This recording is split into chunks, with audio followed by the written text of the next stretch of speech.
Assalamualaikum warahmatullahi wabarakatuh. Baiklah, di sini saya akan menjelaskan sedikit materi tentang manajemen keuangan. Yang pertama, saya akan menjelaskan tentang pengertian laporan keuangan. Laporan keuangan adalah hasil akhir dari akuntansi yang merupakan suatu tingkat transaksi keuangan. Laporan keuangan disajikan dengan maksud memberikan laporan mengenai posisi harta, utang, dan modal, serta perbedaan laba atau rugi yang menunjukkan hasil akuntansi yang terjadi dalam rumah tangga perusahaan, membantu pimpinan dalam mengembalikan keputusan. Pihak yang berkepentingan ada dua. Yang pertama, pihak eksternal dan pihak internal. Laporan neraca adalah suatu pembangunan posisi keuangan perusahaan. Ada sisi kiri untuk aset kanan untuk kewajiban dengan ekuitas dalam istilah akuntansi. Kadang-kadang aset disebut aktiva, sedangkan kewajiban disebut pasifa. Laporan laba rugi adalah suatu laporan kerugian yang di dalamnya menjelaskan tentang kinerja keuangan suatu entitas bisnis dalam suatu periode akuntansi.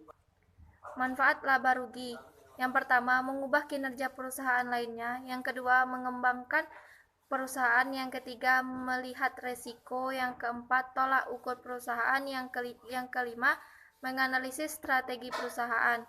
Perubahan modal adalah laporan keuangan yang menyajikan informasi tentang perubahan modal pada perusahaan akibat dari segala kegiatan pokok operasi perusahaan dalam periode akuntansi tertentu.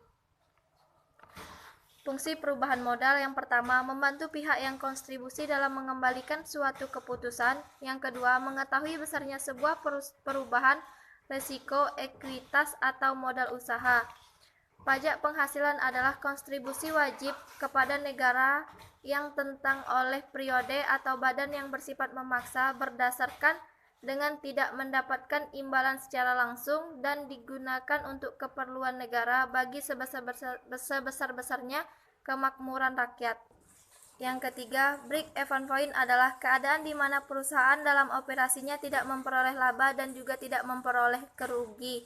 Dengan kata lain, total biaya sama dengan penjual, sehingga tidak ada laba dan tidak ada rugi. Hubungan volume biaya dengan laba memegang peran penting sehingga dalam pemilihan alternatif tindakan dan perumusan kebijakan untuk masa yang akan datang. Analisis break-even point, di mana perusahaan tidak memperoleh laba dan tidak menderita kerugian, atau titik impas, sangat penting bagi manajemen untuk mengambil keputusan, menarik periode, atau mengembangkan produk. Shutdown point merupakan suatu titik pada break-even point yang menunjukkan bahwa besarnya total penjual yang diperoleh perusahaan adalah sewa besarnya dengan total biaya yang dikeluarkan perusahaan. Yang keempat, saya akan menjelaskan tentang pengertian analisis rasio keuangan.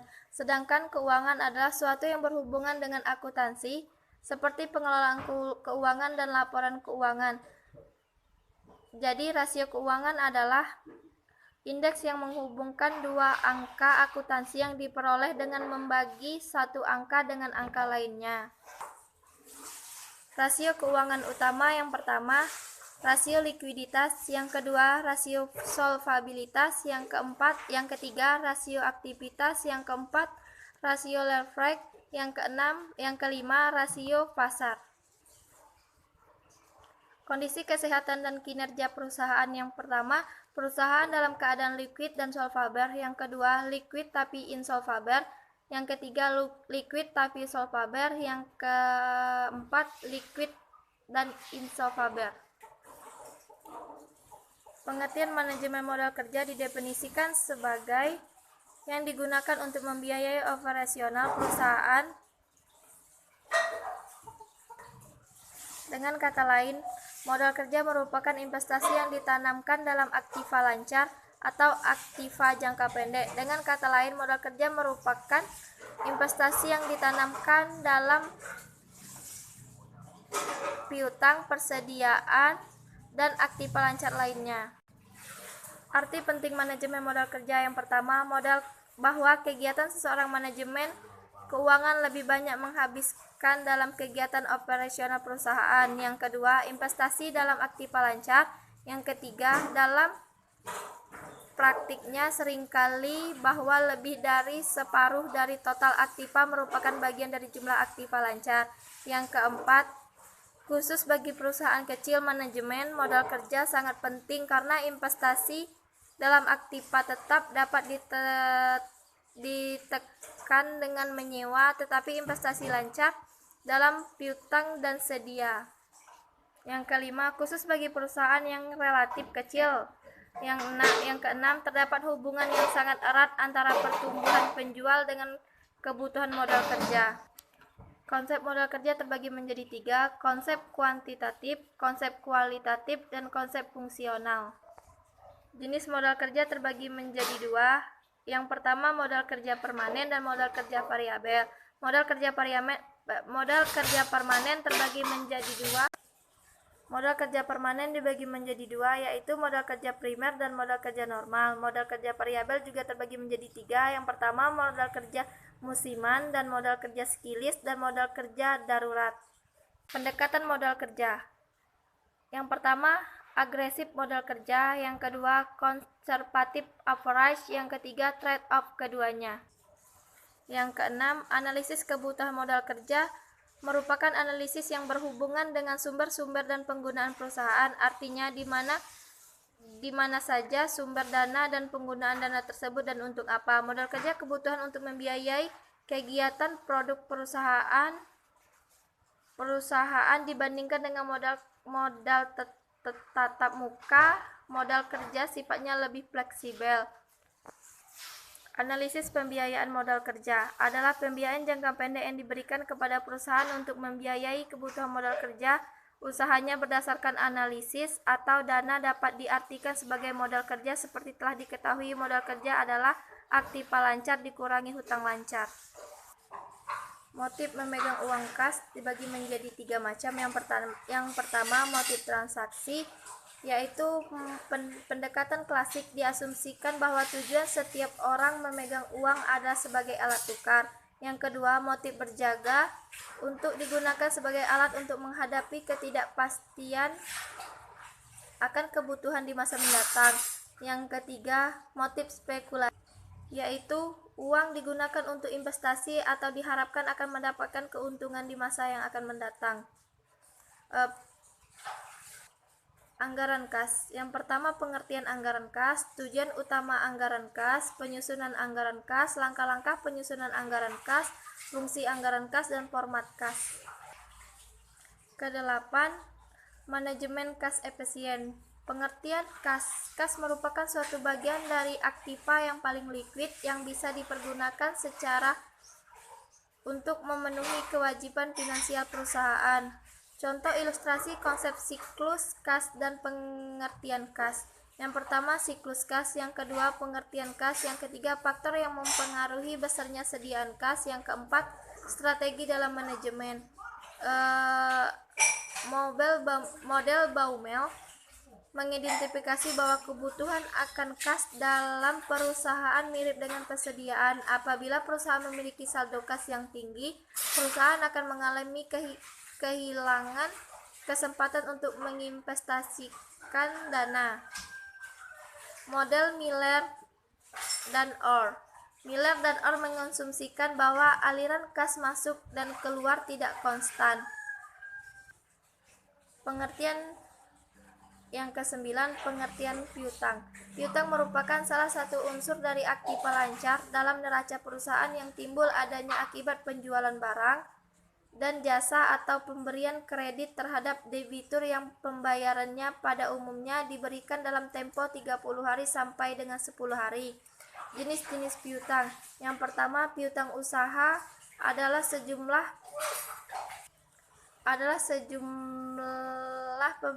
pembelahan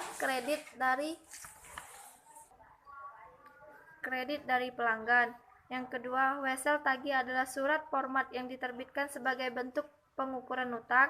Yang ketiga, piutang lain-lain adalah piutang lain-lain mencangkup selain piutang dagang, yaitu piutang bunga, piutang gaji, uang muka karyawan, dan restitusi pajak. Pengelolaan piutang. Dalam pelaksanaan piutang perlu adanya suatu kebijakan pengelolaan piutang yang meliputi pengembalian keputusan. Yang pertama, standar kredit. Yang kedua, syarat kredit. Yang ketiga, kebijakan kredit dan pengumpulan data. Perputaran piutang. Perputaran piutang ditentukan oleh dua faktor utama, yaitu penjualan kredit dan nota-nota kredit. Meningkatkan omset dengan kredit. Biasanya konsumen beranggapan bahwa mereka tidak mengeluarkan uang tunai sekaligus di awal. Mereka hanya perlu mengeluarkan uang muka saja, dengan sisa pembayaran bisa dicicil dalam jangka waktu tertentu sesuai kesepakatan. Yang ke-10, Blackstone Trade-off adalah pernyataan yang menunjukkan adanya pertukaran antara resiko dan return. Suatu tuntutan konsekuensi dari sebuah sebab prinsip adalah semakin tinggi resiko suatu pekerjaan, maka return yang diperoleh semestinya harus semacam besar. Maka sering muncul pertanyaan tentang Hicks-Rick's-Hing return yang menunjukkan pada konferensi yang besar akibat pekerjaan yang dilakukan berisiko tinggi. Kebijakan piutang. Piutang merupakan pekerjaan piutang, dan bahkan piutang juga bisa menjadi bagian terbesar dari aktiva lancar perusahaan. Persediaan adalah bahan atau barang yang disimpan akan digunakan untuk memenuhi tujuan tertentu. Yang pertama, persediaan barang dagang. Yang kedua, persediaan lain-lain. Yang ketiga, persediaan bahan baku. Yang keempat, persediaan produk dalam proses. Yang kelima, persediaan produk jadi. Yang keenam, persediaan bahan penolong. Yang ketujuh, persediaan lain-lain. Yang ke-11, pengertian persediaan adalah barang-barang atau bahan yang lebih oleh perusahaan dengan tujuan untuk diproses lebih lanjut menjadi barang jadi atau setengah jadi, atau mungkin menjadi bahan baku bagi perusahaan lain. Jenis-jenis persediaan: bed stock atau lot size inventory, fluctuation stock, antisipasi. Tujuan persediaan: yang pertama, penentuan jumlah produk. Yang kedua, penentuan harga persediaan. Yang ketiga, sistem pencatatan persediaan. Yang keempat, kebijakan tentang kualitas persediaan.